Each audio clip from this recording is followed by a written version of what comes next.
Good evening, everyone.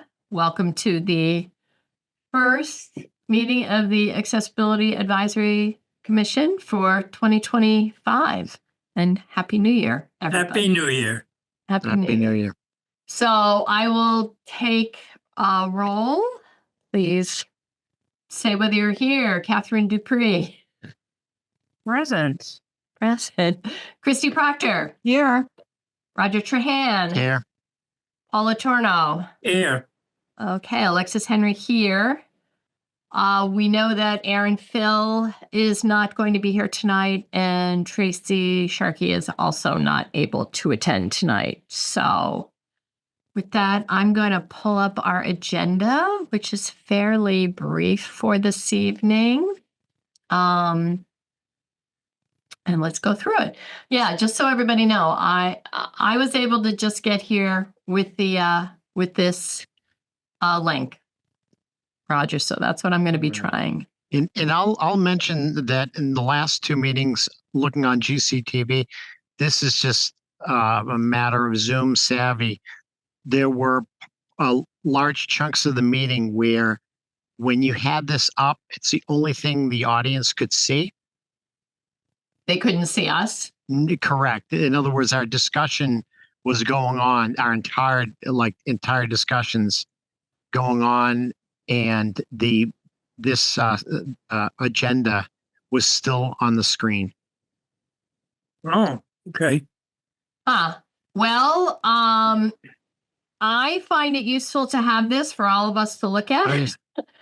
No, I agree with you. I'm just saying that from a I don't know from whether a viewer perspective. Yeah, and I don't know where we're on grid or individual. I think you can individually control that. I don't know what happens. Like, I could line you up in different ways. You know, right now you're all in a straight line down on my right-hand side. And I'm simply saying that I have a hunch that, to the extent that this remains on the screen, that's what the audience will see on playback. We'll see. Well, we can touch each item and then stop sharing so that they see more of us. That could be helpful. Okay. All right. Let's just go through quickly. I have no announcements. There's the external course. I received a correspondence. I think everybody was CC'd on this from William Yeomans about the new Massachusetts law allowing accessory dwelling units rather than discuss it a lot right now. I put it as a new agenda item for us to discuss tonight, but I think you may have all seen that email that came from him, and we can spend more time talking about it. So with that, I'll stop sharing this because, Christy, I know you want to, right? We need to review the minutes from our December 10th meeting. Right. So why don't I stop sharing that, except I always like to have them open when I'm looking at that, but that's okay. Okay. If someone would like to make a motion.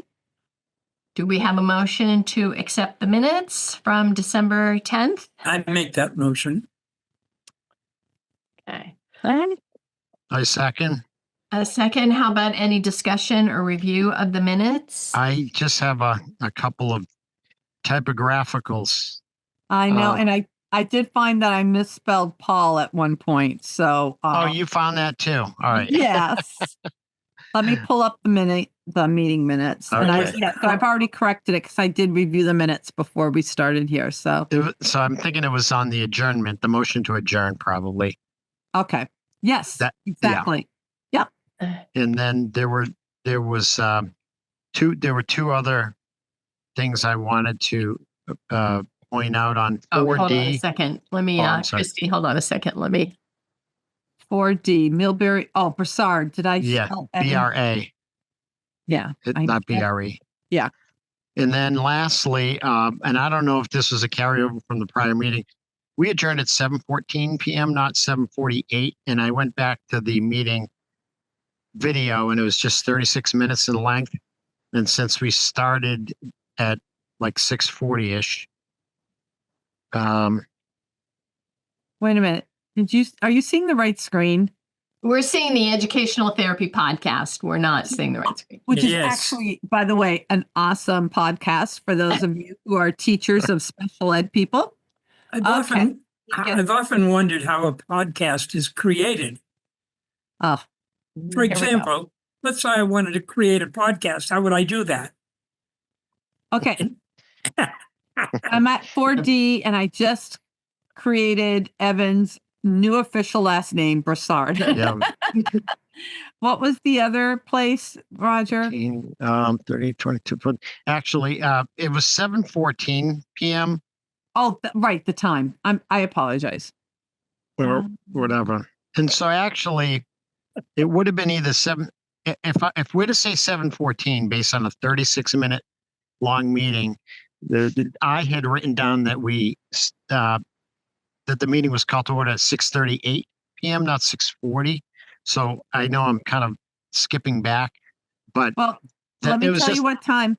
Let me tell you, my clock right now is 6:45. What time is your clock? I have um, 6:42. I have 6:42. Yeah, so my clock is a little faster. So when Alexis doesn't call out a number, I put in Oh. the clock. Yeah, My 6:42. All right. I will make sure to call out a number for Yeah, if you Now wouldn't on. mind, that would be helpful. sure. Right. Sorry.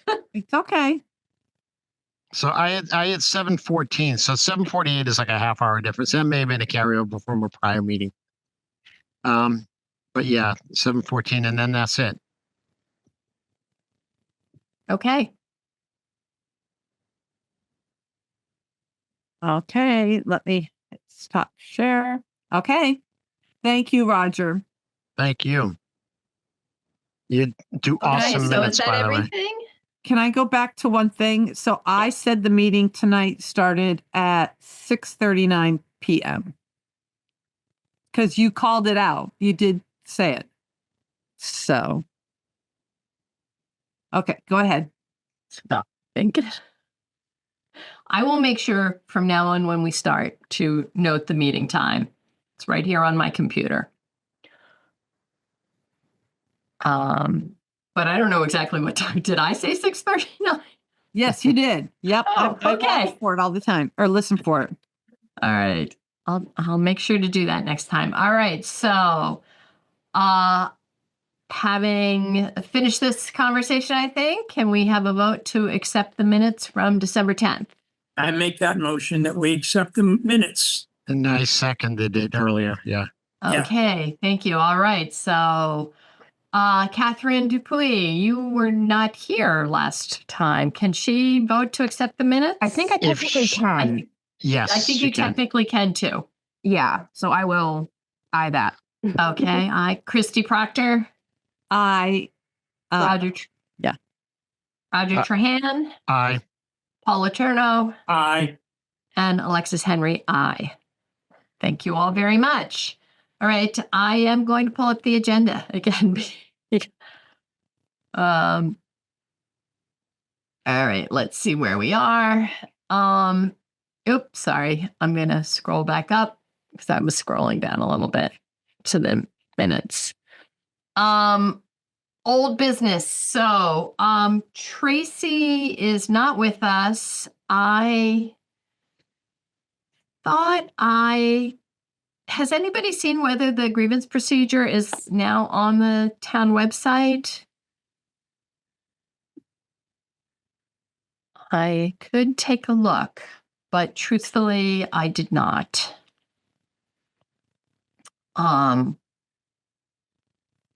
But I don't mind taking, maybe we can table this for a second. I don't mind taking a look once I stop sharing the agenda.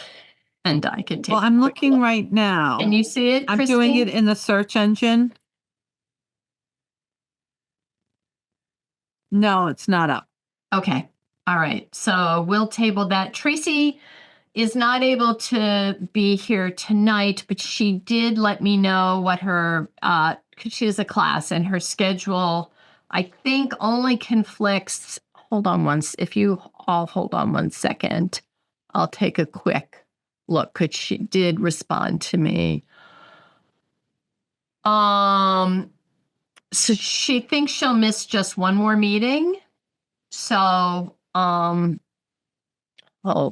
actually, let me stop sharing and go back. She's got, her class is going to switch to Wednesday nights soon. And so she only will miss one more meeting, and then hopefully she'll be able to attend. So I can follow up with her separately to see if she can give us a heads up on that. And I'll do that for sure before the next meeting. The new, the next item on the under old business is a new banner photo for our webpage. That was on me. I totally lost track of it over the holidays. Sorry. So I haven't done anything about that. That was on my to-do list, and between the holidays and the start of the new year, and so I will take that on. I will certainly entertain any suggestions that people have about other banners. I know we talked about something about staying healthy over the holidays, but now the holidays have passed. Yeah, Christy. Well, coming up a little further into the end of spring, it would be great to acknowledge the 35th? I want to say the 35th anniversary of the ADA. Oh, that's right. So Isn't if you that go to in the July? if you go to the ada.gov website, Yeah. they have a whole press kit with all the the logos, Yep. banners, this, that, and the Yep. other. So I think we should put a tickler on the calendar for June 1st to put it up Yep. June 1st in Yep. preparation for that. Yep. Absolutely. I know April is Autism Awareness Month and May is Mental Health Awareness Month. So those may be things that we can do for both of those months.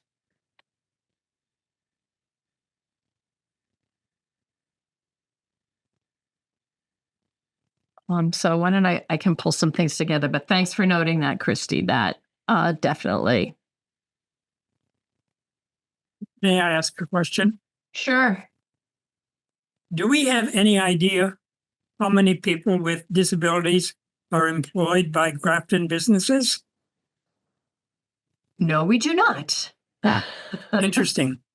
No, I'm just curious, because I know there are people, when I was working at Stop and Shop, who had some disabilities. They weren't severe. But I'm just curious as to if that information is available anywhere. There are sources for employment rate by state, like the American Community Survey, or there's there are other sources out of the Department of Labor. I haven't looked at it recently, but there's a website called disabilitystatistics.org, might be a .org, that has a lot of, there's multiple different sources. It doesn't get down to the town level, and you would get employment rate by state. There may be even employment rate by zip code, but that doesn't necessarily say that they're employed by town businesses, right? So you may have a person with a disability who lives in Grafton whose employer is a company in Boston. And then there's also, maybe to Paul's point too, is that kudos to the significant number of businesses that actually partner regarding supported employment programs. Yes. Right, but I don't think we would ever get it at the this micro level. No, I don't think we will. But I just figured town. I may as well say shout out to them. So Yeah. That's true. I think for the person with a disability, that probably would be considered privileged information. Oh yeah. But Well, as long as we're not are- mentioning which ones. Yeah. Right. And Stop and Shop is a, I mean, if you've ever submitted an online application, now almost every employer asks information. This is not, the application process where it asks you for, your work Specific. history or your education history. There's a separate set of questions that Yeah. asks about disability status, veteran status, other kinds of statuses that are not usually linked to your application, but it's a way for employers to provide information about whether or not they are hiring people within these target categories, Right. and it includes people with disabilities. If you've done an online employment application at any time in the last, and they're all online now, there's usually that set of questions. Do you meet these certain, are you a veteran? Are you a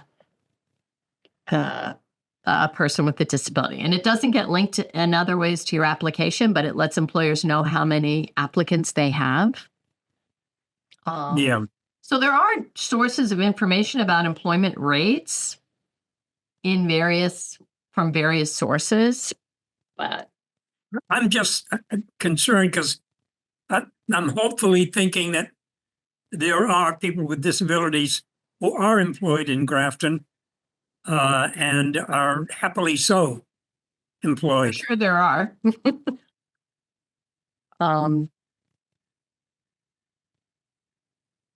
Yeah, I think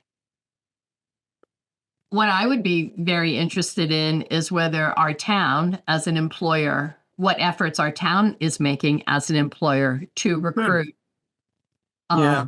and recruit, hire, accommodate, onboard, promote, retain workers with disabilities.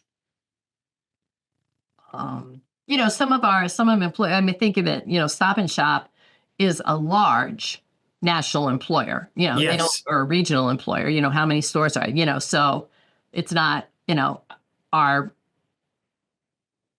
companies like Stop and Shop. There are lots of companies, national companies, that have very specific strategies around, well, they have had specific strategies around DEI, what's happening with them in this current political climate. Maybe,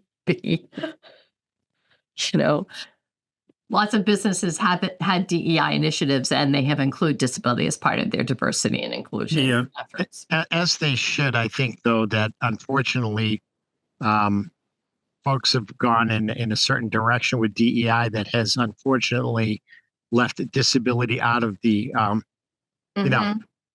inclusion. And so Yeah. sometimes people need to be reminded, even though they champion themselves as fostering a DEI mindset. Their they often- employment well, but Well, a lot of the work that the group that I have been part of at UMass for many years, Work Without Limits, did a lot of work, and continues to do a lot of work with employers. And the work has mostly been focused around employers' DEI initiatives and talking about disability as just another dimension of diversity and inclusion, along with, gender, race, ethnicity, LGBTQ, so, all of those other groups. We've worked to introduce disability as just another way of thinking about DEI. So it will be interesting to see what happens to those efforts. Anyway, and I always thought that was a given, that I've seen a more global description of non-discrimination regarding any legally protected status without naming all the status. And so the disability, I was always of the understanding, was included in DEI. And unfortunately, a lot of the DEI initiatives I've seen really left disability out.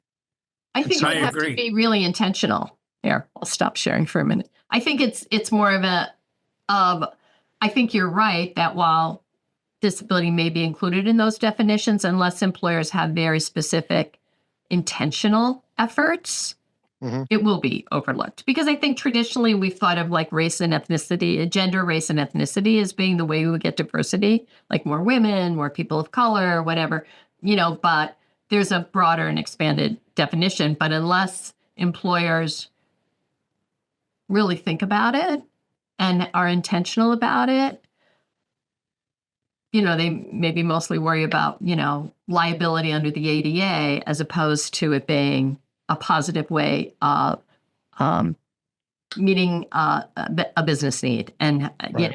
our work was always around making the business case. What's the business? I'm just also wondering, how do we define disability? I mean, is there a strict definition? I don't think so. That could be a long, That's a whole nother thing. I agree. It's a I whole know. nother meeting, Paul. that's Yes. a whole other meeting. I agree. Sorry to raise that. Yeah. Catherine, did you have your hand up?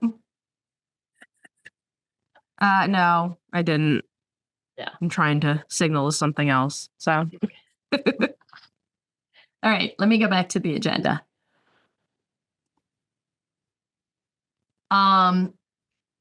So banner for the webpage. We've got some ideas for the next couple of months as the spring comes around. Hopefully come soon. Can't come soon enough as far as I'm concerned.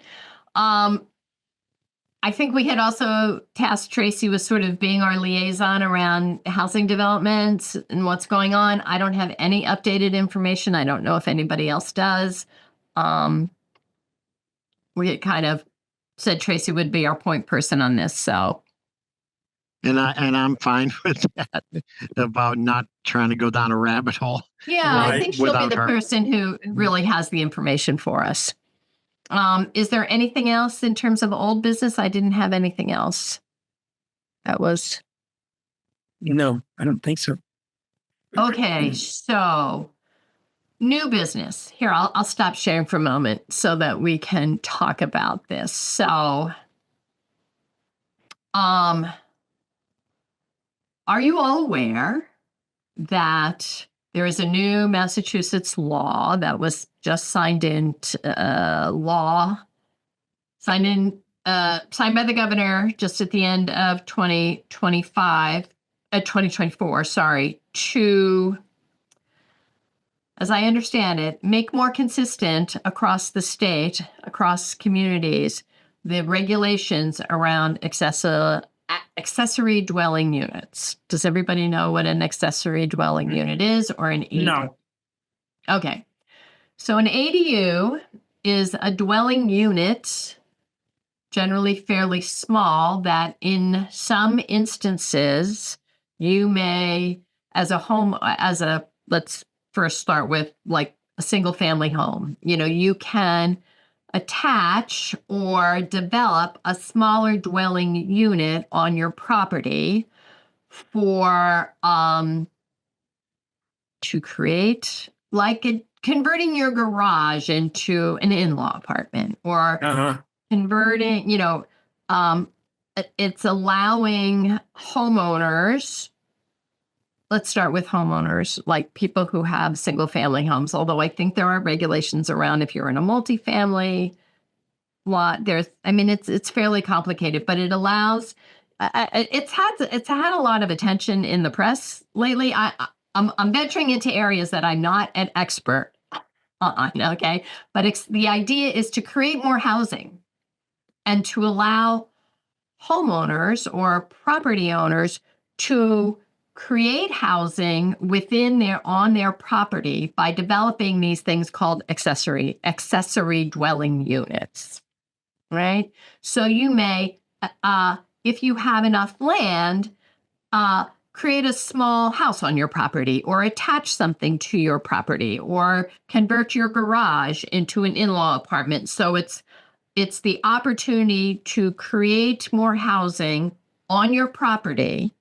And the recent regulations made, rather, as I understand it, what was happening in Massachusetts before is that every town sort of had their own zoning laws and their own regulations around it. And this created more of a standard across communities, cities and towns in Massachusetts, so that you, and it set a consistent square footage, that set the maximum number of the maximum square footage in these accessory dwelling units.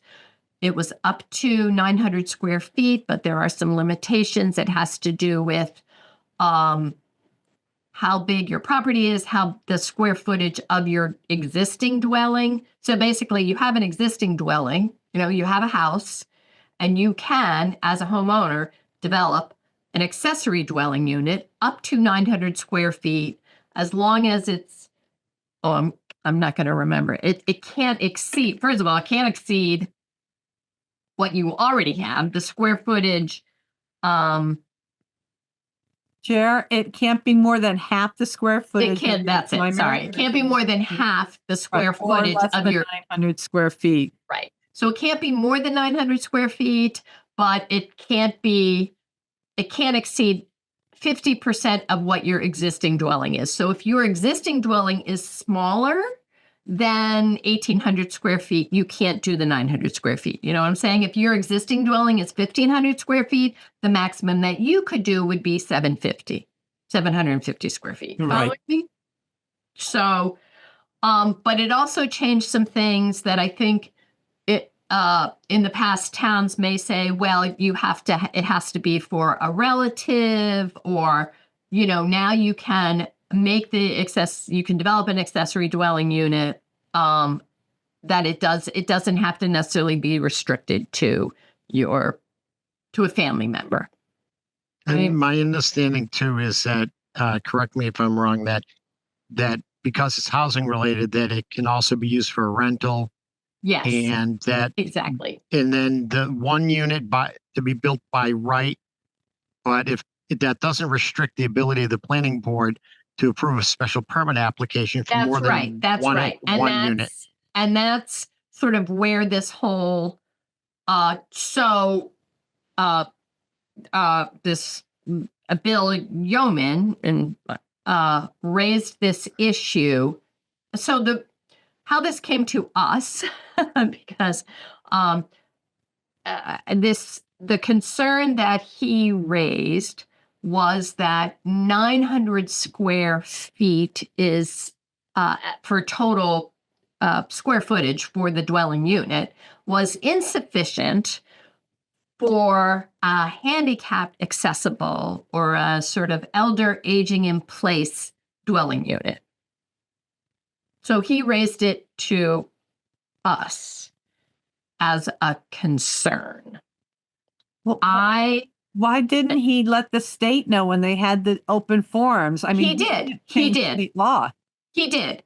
He did, and he submitted comments, and I did attend the webinar Good. I attended the webinar about ADU. So all of the things that we're talking about, it creates this consistent guidance across the state. Yes, now you can use it as a rental property. It doesn't just have to be for your mother-in-law or, for your aging parents or your kid who won't leave home or, whatever. So it gives property owners additional opportunities for developing accessory dwelling units. There are some restrictions. It has to be in a zone, as I understand. And I had a conversation with Tracy about this. Is this, offline, separate from this? Just tell me sort of what's this about. There are some restrictions that it has to be in an area that is zoned for single family housing, as I understand it. So if you are in a commercial area, there may be some other limitations around developing an ADU.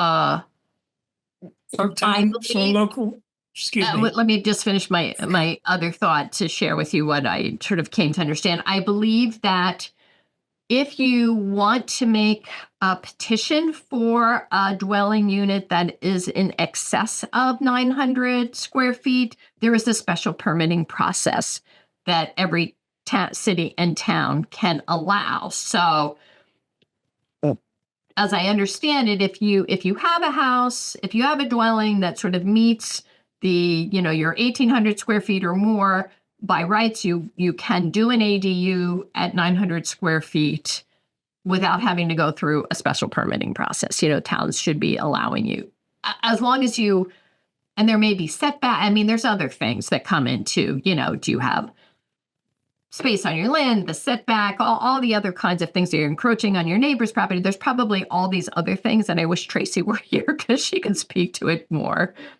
in a much more informed way. But Bill brought it to our attention specifically because his concern that 900 square feet was not enough for a handicap accessible ADU. Frankly, I tried to do a lot of looking online, and I actually emailed the Institute for Human-Centered Design to find out if they had a position on this, because it wasn't clear to me that 900 square feet is insufficient for a handicap accessible unit. And what about, I don't recall whether Mr. Yeomans had mentioned about, accessible parking or accessible route to the unit. Because He it's did really not. it's not accessible unless you can actually get to it.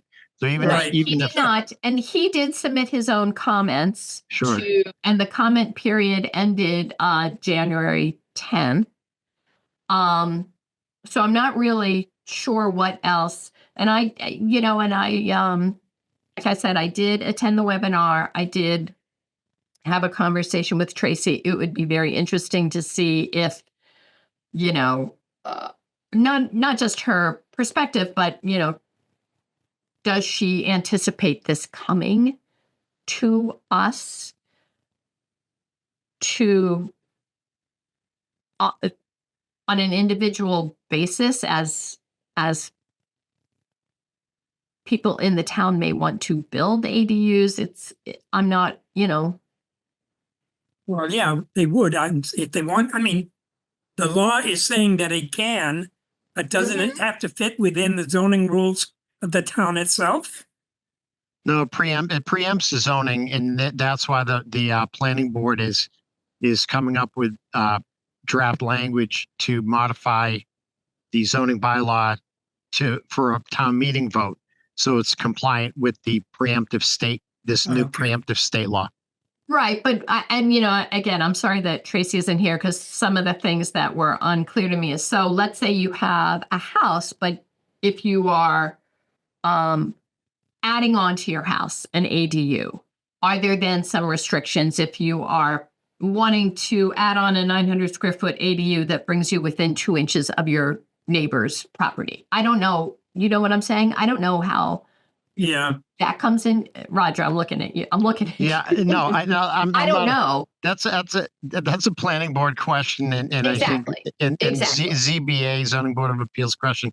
But I would think Or the that this- setback from the street yeah, requirements, or all would- of those things. Yes, yeah, I would think that the setbacks that is probably language that's contained therein, because you're right. I can't imagine that it's just a free for all. Exactly. So Exactly. issue- But yeah, the other issue is, so a 900 square foot unit would be okay for a non-handicapped person, right? so if you Google ADUs 900 square feet, they are fairly,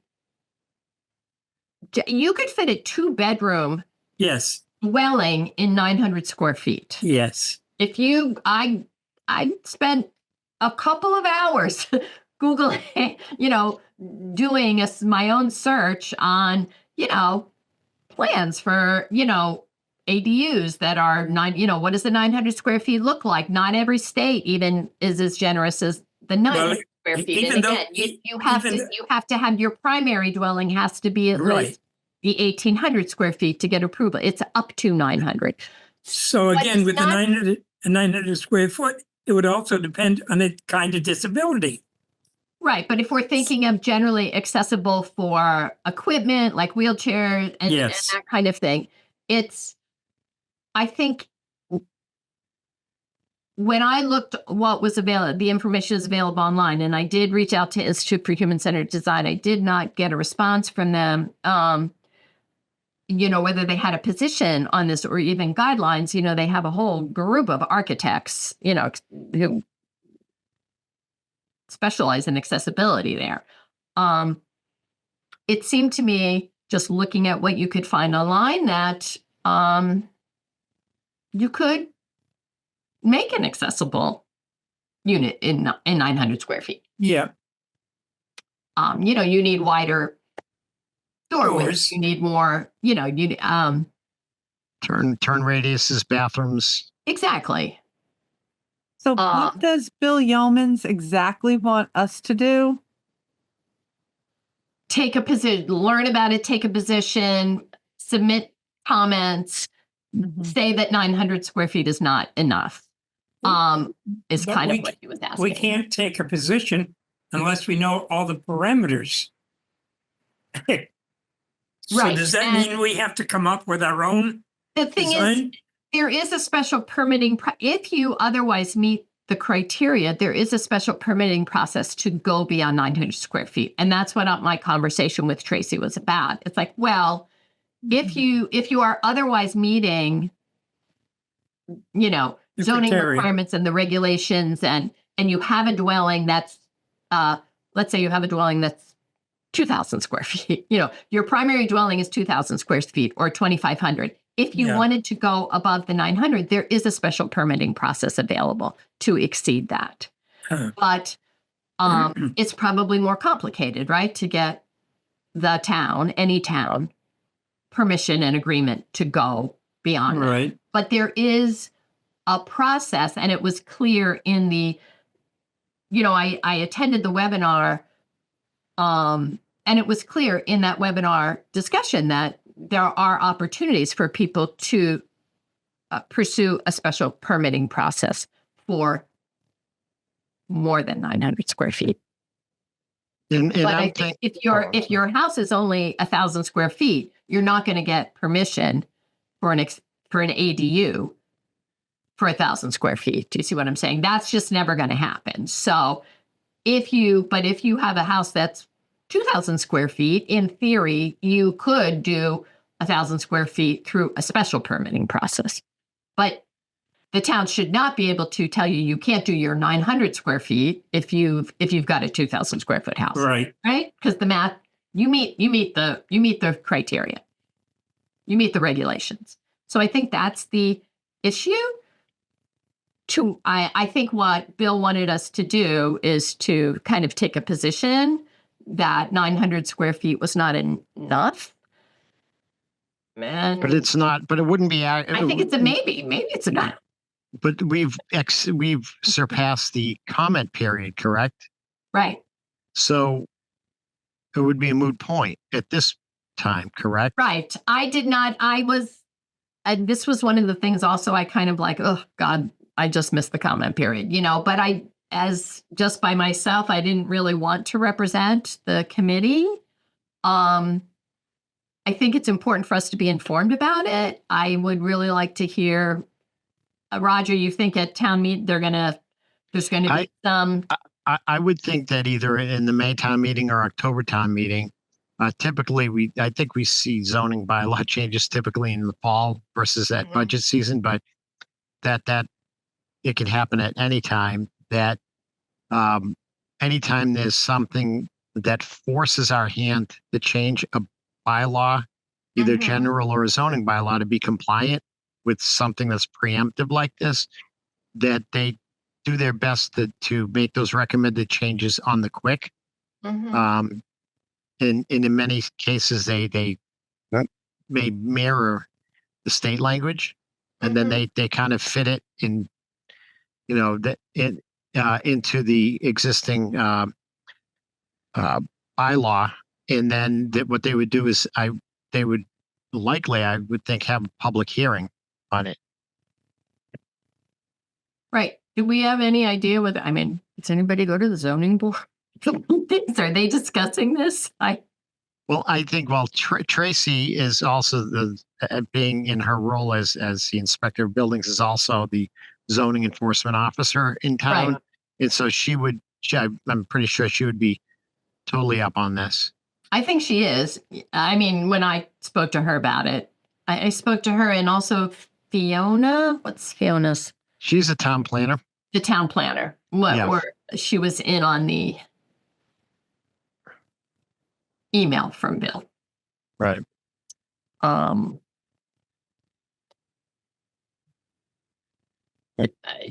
think I'm wondering though that aside from at the micro level, it would be interesting to see where the Mass Office on Disability and the Center for Living and Working,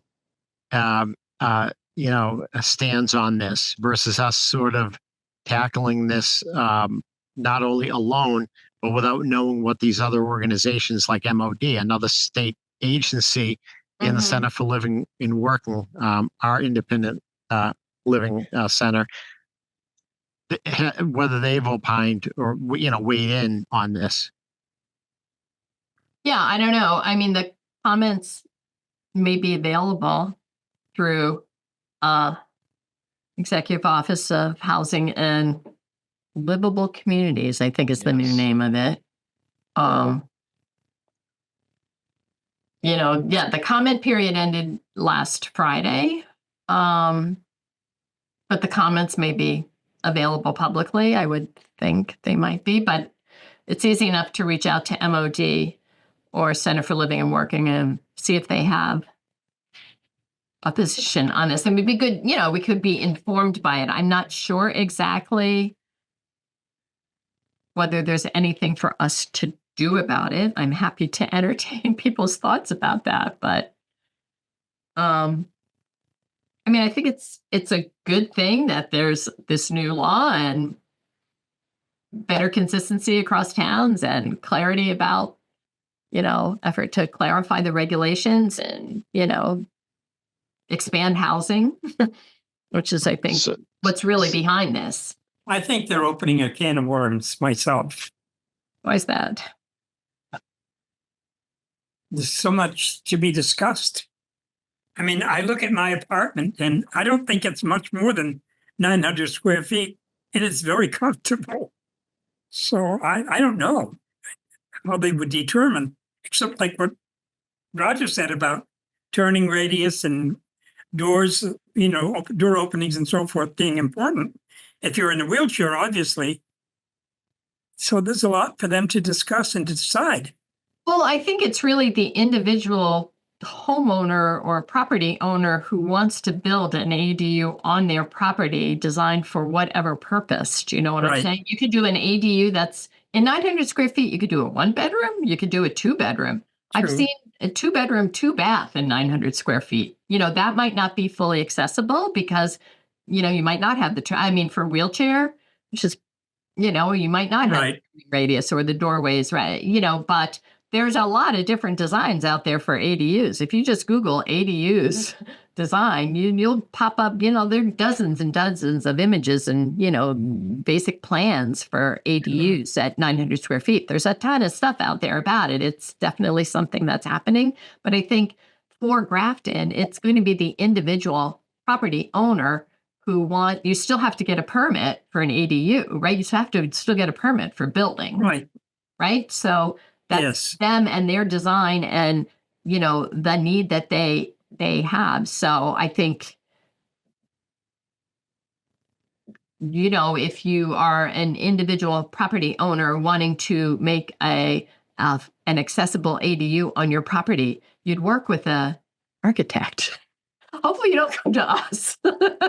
You hire an architect who's going to draw up plans and I would say don't come to this committee or go to the AAB. the AAB. I think though that I think Bill's heart is in the right place, and that he's thinking at this from a perspective before this is enacted, to see if there's a way that there could be certain mandates to force certain accessible features. And I think unless I'm mistaken, I think his primary concern was the square footage. But aside from square footage, if you're talking about disability, you can't ignore parking or having things on an accessible route. And everything goes together. Right. That did Yes. his main point was about the square footage, and Roger, he did not seem to be suggesting in his communication, at least with us, that anybody who wants to build an ADU should build something that's accessible. He wasn't going in that direction, Right. which,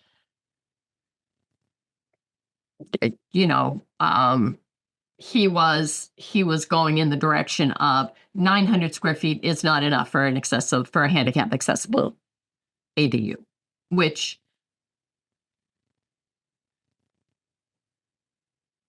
Depends on how many people you're talking. Yeah. I mean, exactly. So, No. I think it's good that it got brought to our attention. I'm not sure that right now there's an action for us to take other than discussing it among ourselves. And, it's good that we're all informed. It's good that we know that there are these new, there's this new law with new regulations in the state. I don't know whether it will come back to us. Right. I'm wondering if it will be brought up at a town meeting for discussion.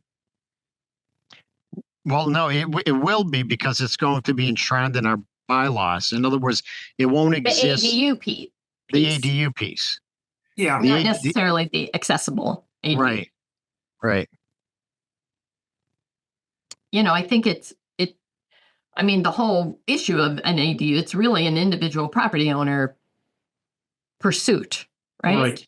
It allows Right. individual property owners to expand housing on their property. That's basically what the ADU allows for. And to be able to charge for it too. It's Yeah. not a freebie. It's not a freebie. Well, It's an investment. that's if you're putting your mother in. Yeah. Well, that's different, of course. Let's say you want to but what happens is, you build one for your mother or your in-laws, and then your in-laws pass, you can then rent it. It Right. allows property owners also to rent Yeah. an ADU.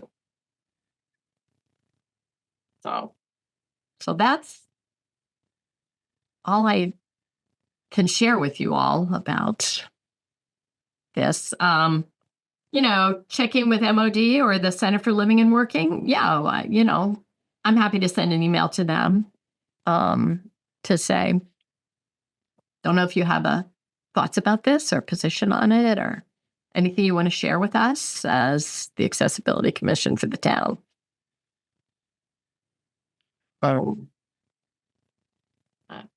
I think it's a good idea. I just want to know what the rules are for regulating it. Well, those would be And I'm- online. right, and I'm- The draft language would be online. And I'm sure the homeowners would want to have input. Well, there's lots of information about this new law online.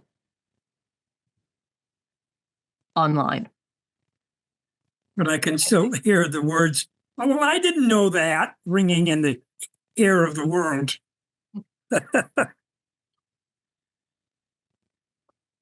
All right, let me should we move on to the next agenda item? I'm going to go back to Sure. what's the next agenda item, which I think is The annual report. the annual report. You were right. You were right, and I was wrong, Alexis. I spoke with Alexis earlier today, and no, we didn't take a vote on it similar to the way we vote on minutes. We basically Right. you had a blank check to land on the right wording and roll with it. Right. So the annual report is due by the end of the month. I will have time during the week of the 20th. Hopefully, my plan is to what's today? Oh God, it's the 14th. Right now, this week I am deep into budgets. And then I have very little time for anything. I will draft the first pass of the annual report and send it all to you by the 24th. On the 25th, I'm going to Costa Rica and I'm not going to look at it. So I am going to leave it collectively in your good hands. I will take And- the first pass at it Enjoy the sun. and then I'm going. And So I am going to deputize Roger to submit it on behalf of the committee. but let I me will ask you not this. have it done before for you to look at. I'm just letting you know now. But here's the thing: even if you did in the outside of a posted meeting, we couldn't weigh in on it because individual polling, is as a violation of the open meeting law. But So we didn't do that last year. no. What I'm saying There is, was no voting on it. no. What I'm saying is that even without a vote, you wouldn't be able to you wouldn't be able to solicit our individual opinions behind the scenes to tweak it. Is what I'm saying. It has to be done in public. That's what I'm. And so you Or can't- it's going to be late. If you got, I'm just letting you know. right, I know what I have to do right. over the next several days. So as your deputy, Roger could present it to us.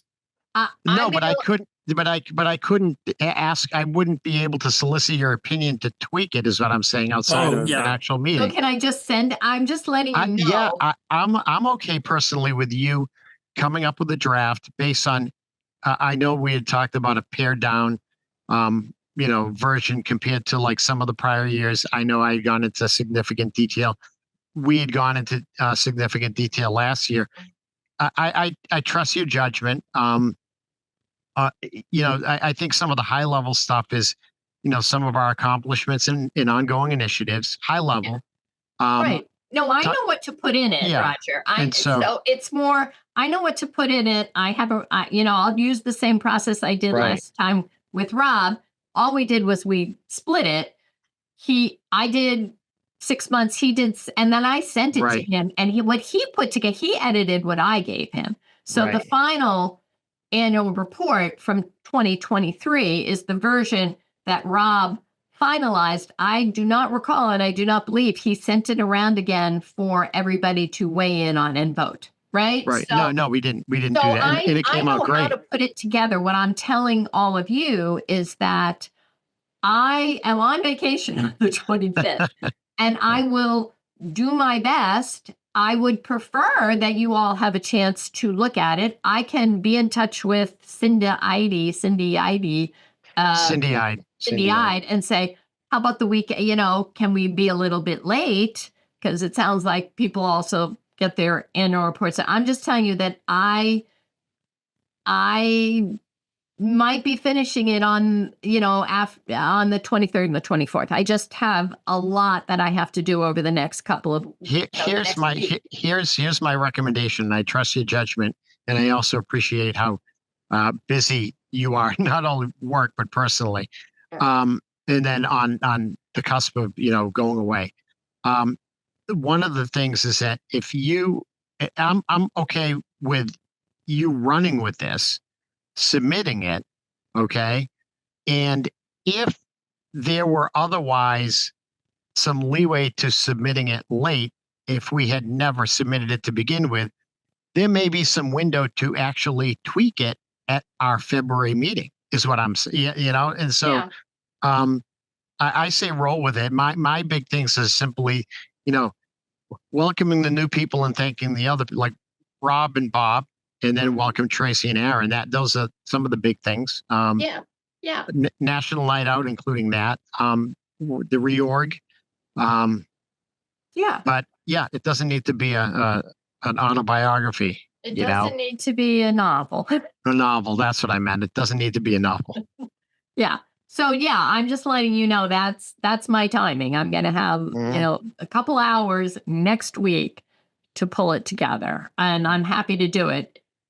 I'm happy to just submit it if you all want to see it, but I don't think I'll have it done before like Thursday or Friday. I have to pack Thursday or I mean, so through you, Alexis, I guess, it's I would certainly welcome, the other three's opinion on whether that approach works. Have Alexis put something together, submit it, maybe even just simply copy us, I'll copy you all. Yeah. and then if it needs to be tweaked, there's possibly some time between that date and our next meeting.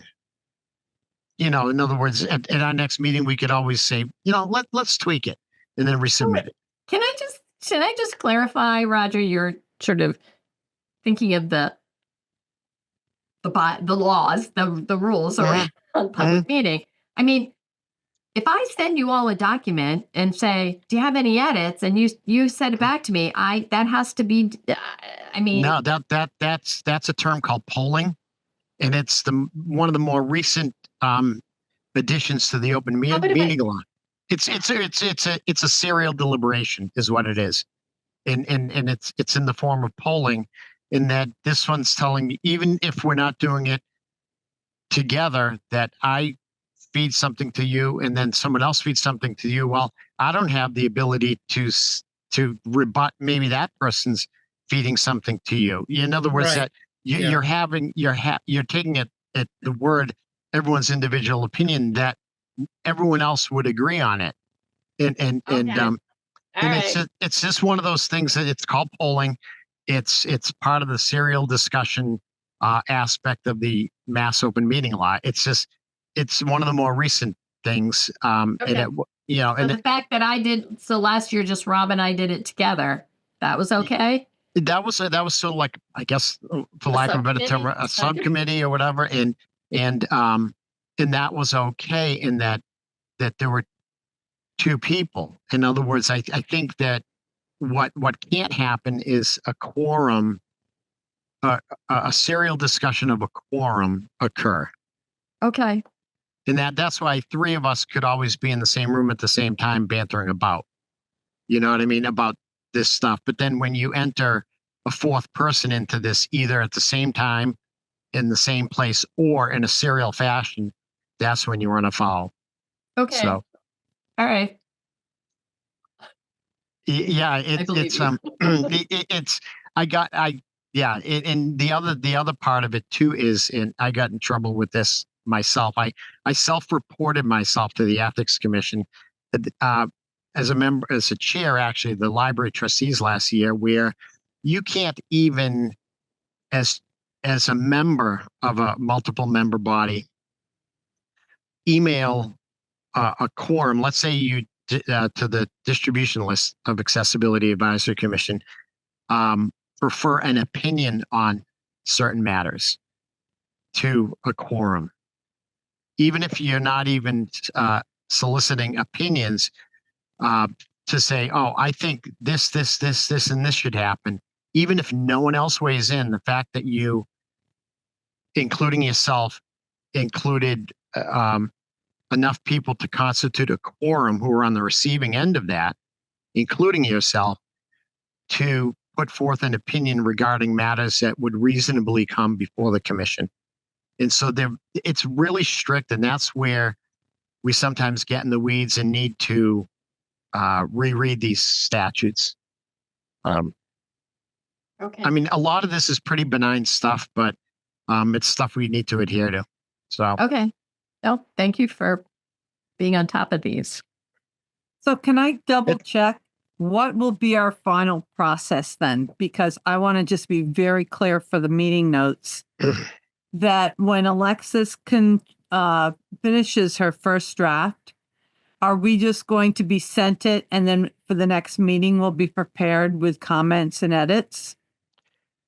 yes, provided that the Select Board Town Administrator's Office is willing to reopen the deadline for those edits to be actionable. Okay. What I would like to do is, and I will do this, reach out to Cindy. That may be a and good say, idea. I'm on vacation. We need an extension to the deadline. Yeah, And see what she says. and I'm cool. I'm cool with that. Yeah. Our next meeting is February 11th. It's not really deep into the month. I'm sure there's not going to be many others who meet the deadline. I'm sure there will be committees that submit it late without asking for an extension. That's Yeah. exactly right. I expect we all, I got the notice of the deadline, but I will just request an extension so that I can draft it and we can review it at the meeting. And then to Christie's comment, though, if she says no, then what? You just simply submit it and we trust that it's cool. Roger, That's it. you want to write it? And then you No, I did the first four. So 2019 through 2020. I'm happy to entertain a volunteer to write it.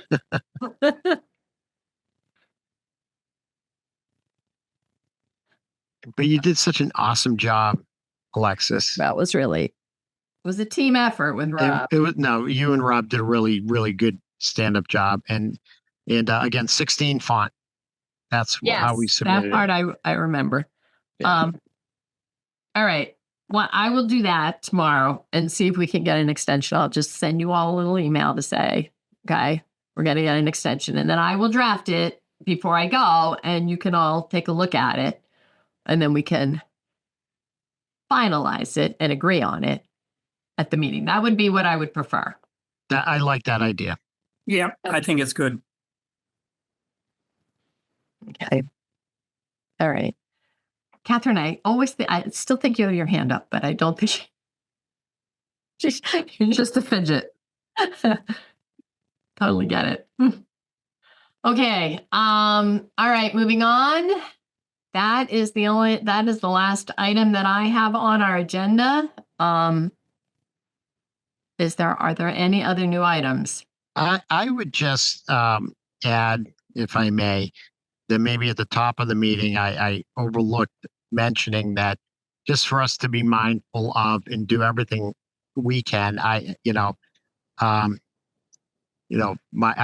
only speak for myself personally, regarding financial support or other support regarding all those people in the California wildfires. We are an accessibility advisory commission, and those people, a lot of them are mobility impaired. It is trauma. All those things. People with breathing issues, people with other health problems, and the air quality out there, in all the ways that folks are impacted. Let's be mindful to do what we can.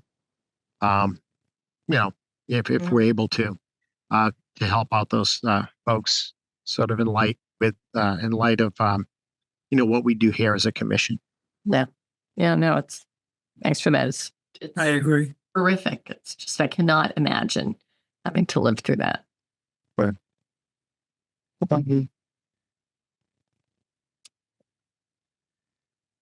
Okay, with that, if there are no other new items, our next meeting is February 11th. I will email everybody following my reach out to Cindy, and hopefully It could be Amber as well, probably, or it may be TA office at grafton-ma.gov. I may.